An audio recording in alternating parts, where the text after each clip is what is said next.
Berjumpa lagi dalam permenungan kita edisi Rabu 12 Mei 2021 dalam pekan ke-6 Paskah. Bacaan-bacaan liturgi hari ini, bacaan yang pertama dari Kisah Para Rasul bab 17 ayat 15, dilanjutkan dengan ayat 22 sampai bab 18 ayat 1, dan bacaan Injil dari Injil Yohanes bab 16 ayat 12 sampai 15. Yesus dalam bacaan Injil hari ini nampaknya menyadari bahwa sudah begitu banyak pesan yang telah ia sampaikan kepada para rasulnya. Dan Yesus mau menyampaikan banyak pesan lain lagi. Tapi Yesus sadar para rasulnya tidak mampu menampungnya. Karena itu ia berkata kepada para rasulnya bahwa dia akan mengutus rohnya.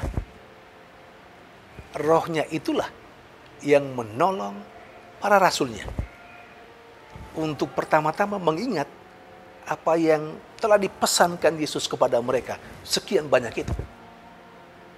Dan roh yang sama itulah yang juga menolong para rasul untuk memahami dan mengerti semua pesan yang disampaikan oleh Yesus kepada mereka. Saya kira apa yang dikatakan Yesus itu terjadi dalam kehidupan para rasul, dalam kehidupan gereja perdana, sampai gereja kita saat ini.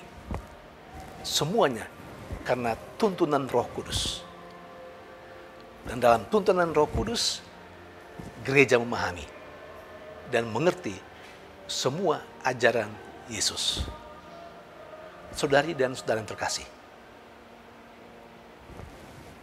bacaan pertama hari ini berbicara tentang Paulus yang sedang berada di Athena.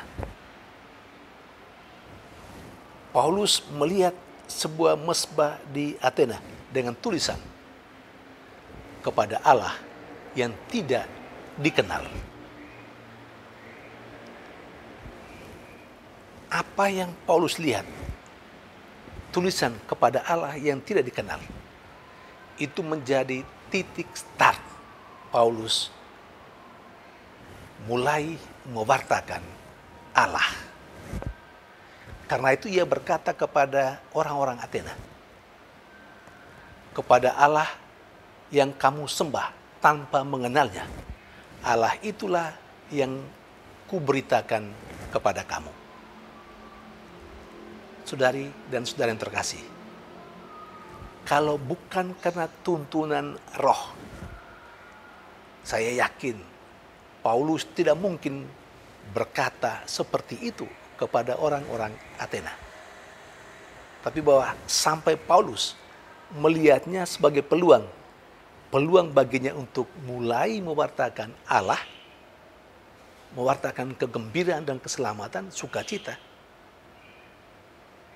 Ini adalah bukti Roh Kudus menuntun Paulus kepada kebenaran dalam mewartakan. Karya pewartaan tidak pertama-tama membawa Allah dari sebuah tempat atau sepuran-purannya yang dimiliki oleh pewarta kepada mereka yang baginya atau yang kepadanya kita mewartakan Allah itu.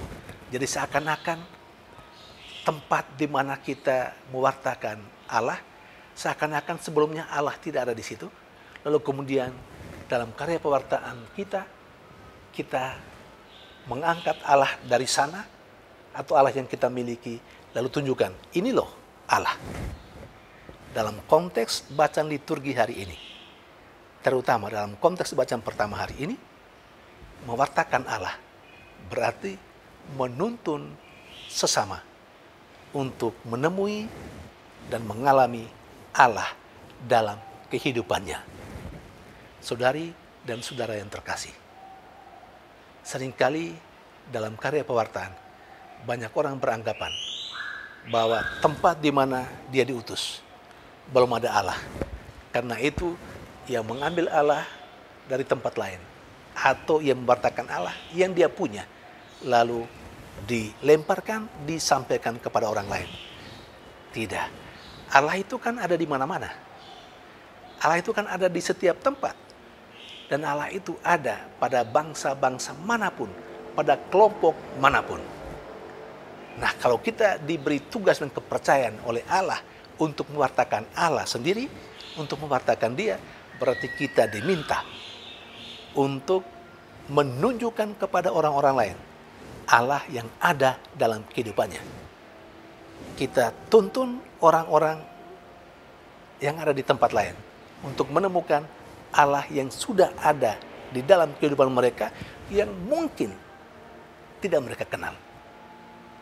Saudari dan saudara yang terkasih, supaya kita mampu melakukan itu, kita perlu dituntun oleh Roh Kudus, Roh Yesus, Roh kebenaran itu. Maka marilah kita pertama-tama membuka diri kita untuk Roh Kudus itu. Biarlah Roh Kudus, Roh Yesus, Roh kebenaran masuk dalam kehidupan kita.